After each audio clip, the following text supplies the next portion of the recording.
শাহজালালের মাজার ফিরানোর জন্য আপনি আমি লাগবো না, আল্লাহ আছে উপর, আর সিলেটের মানুষ যথেষ্ট। শাহজালালের মাজার যারা ভাঙে ফেলতে চায়, আহলে সুন্নাতুল জামাত যে আছে এই দেশে, আহলে সুন্নাতুল জামাত, হ্যাঁ যারা আছে, এই সমস্ত মৌলানা মৌলবী সাহেব যে দল করে তাদের চেয়ে ভোটার সংখ্যা আহলে সুন্নাতুল জামাতের অনেক বেশি। কাজেই কে বড় দল কে ছোট দল সেটা তো ইলেকশনে গেলে বোঝা যাবে কার পক্ষে সমর্থন আছে। আমি সংস্কারের ব্যাপারটা এইভাবেই দেখতে চাই। আপনারা আমাকে যাই মনে করেন, সংস্কার করতে হলে জনগণের ম্যান্ডেট নিয়ে সংস্কার করেন, আমার কোনো আপত্তি নেই। যদি কেউ বলে, এই দেশের মানুষ যদি বলে ইয়েস আমরা এতদিন চলছি শেখ মুজিব যে সংবিধান করে এটা চাই না, আমরা শরিয়া সংবিধান চাই, কথাটা খুব বোঝার চেষ্টা করেন আপনারা।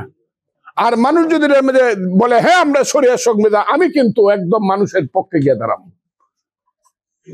ঠিক আছে শরিয়া আইন করেন, আমি মেনে চলব। কিন্তু সবটার পিছনে দেশটা তো হলো জনগণের। আপনি 18 কোটি মানুষের দেশ, আমার না তো আপনার না তো, দেশটা সবাই মিলে একটা দেশ।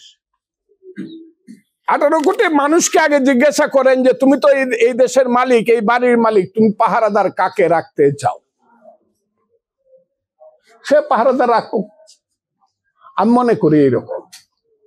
আরেকটা মনে করি, কেউ আমরা কারো শত্রু না, আমরা সবাই দেশের ভালো চাই। আমি ফজলুর রহমান, আমারটা আমি নাইবা বললাম, কিন্তু আমি মনে করি একজন যে ইসলামের পক্ষে বক্তৃতা করতেছে মামুনুল হক সাহেব, উনিও দেশের ভালো চায়। কথাটা খুব বোঝার চেষ্টা করেন।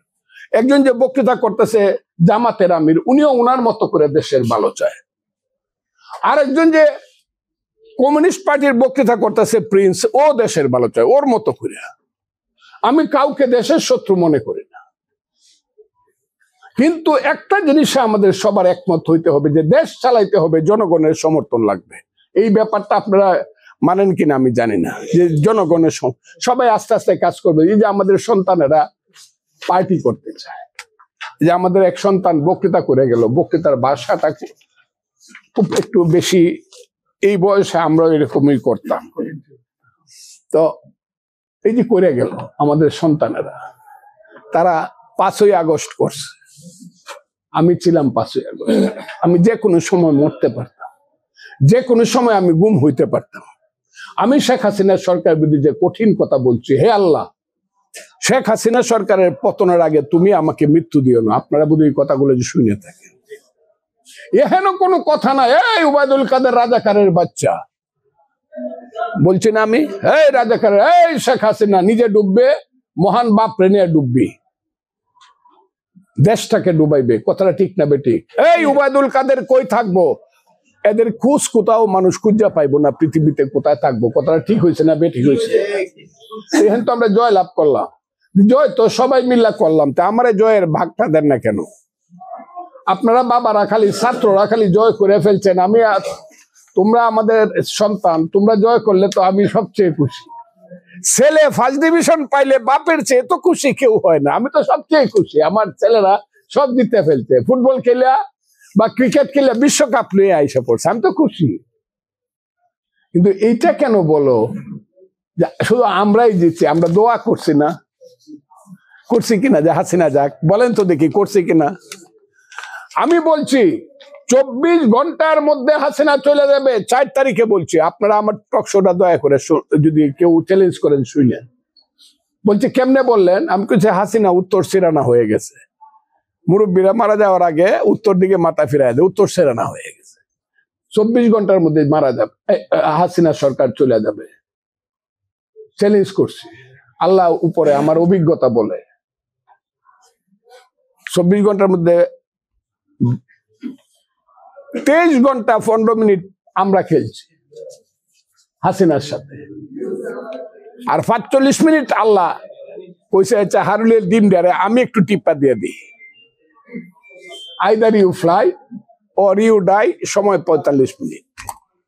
কথা ঠিক কিনা? আল্লাহ ওরে 45 মিনিট সময় দিয়েছে, হয় তুমি মরো না হইলে উড়ো, দুইটার একটা। হাসিনা উড়ে গেল, আমি হইলে মরে যেতাম। গেল। এইটার পিছনে আমরা দোয়া তো করছি। এখন বাবারা যদি সবাই বলো খালি তোমরাই করছো সব, আমরা কেউ না, যদি বলো যে আমরা কি একটা নির্বাচন করার জন্য আমরা এত বড় আন্দোলন করছি, না বাবারা, নির্বাচন করা শুধু একটা নির্বাচন করার জন্য কিছু সংস্কার লাগবে ঠিকই, কিন্তু অন্যরা যদি, তোমার ভাইয়েরা যদি তোমাকে প্রশ্ন করে, ওই যে প্রাইভেট ইউনিভার্সিটি, কলেজ এবং ইভেন ওই যে এই যে সবচেয়ে বড় মেয়েদের যে স্কুলটা, কি নাম, বিকারুন্নসা স্কুলের মেয়েরা 6 পড়ে কানতে কানতে বলছে হাসিনা আপনি এই দেশ সর্বনাশ, একটা 6 মেয়ে। ওই যে ঢাকা বিশ্ববিদ্যালয়ে একটা মেয়ে কানতে কানতে বলছে বাবাকে বলে আসছি, বাবা আমি যদি মরি আমার লাশটা তুমি নিও না হাসিনার পতন না হওয়া পর্যন্ত। ওই মেয়েটা যদি জিজ্ঞাসা করে, ওই প্রায় নর্থ সাউথের ছেলেরা যদি জিজ্ঞাসা করে, মাদ্রাসার ছেলেরা যদি জিজ্ঞাসা করে, যদি ইস্ট ওয়েস্টের ছেলেরা জিজ্ঞাসা করে যে একটা ইলেকশনের জন্য হয় নাই, এটা ঠিক আছে, কিন্তু আপনাদের 3 জন খালি মন্ত্রী হওয়ার জন্য কি আন্দোলনটা হয়েছিল কিনা, এটাও কিন্তু প্রশ্ন আসতে পারে। আপনি যখন আমাকে প্রশ্ন এইভাবে করবেন, আমি কিন্তু ওইভাবে করব। একটা ইলেকশনের জন্য কিন্তু এদেশে 30 লাখ লোক মারা গেছে, মুরব্বীরা জানেন।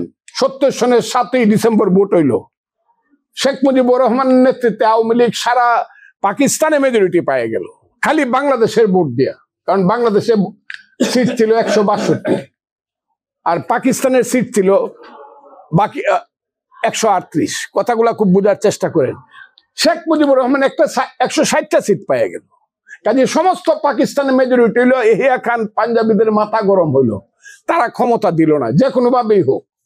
অনেক তর্ক কুতর্ক হবে, শেখ মুজিবুর রহমান নেতা না জিয়াউর রহমান নেতা না উসমানী নেতা, এগুলা হবে, এগুলো আমি বলছি না, কিন্তু যুদ্ধ তো একটা হয়েছে নাকি হয়েছে না, আপনারা বলেন তো দেখি। যদি ইহিয়া খান ক্ষমতা শেখ মুজিব কেঁদে দিত, তখন কি যুদ্ধটা হইতো?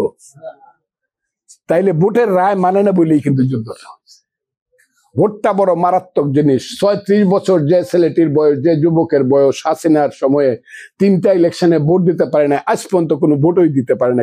ভোটটা চায় কিন্তু 36 বছরের যুবক, খালি আপনার মন্ত্রিত্ব চায় না। ভোটটা করার জন্য প্রথমে সংস্কার করা দরকার। এখন ভোটটার কথা শুনলেই যদি মন খারাপ হয়ে যায়, আমি কি করতে পারি? ইউনূস সাহেবকে তো আমি ভোটের নেতা হিসেবে দেখতে চাই না, উনি তো অনেক মহান।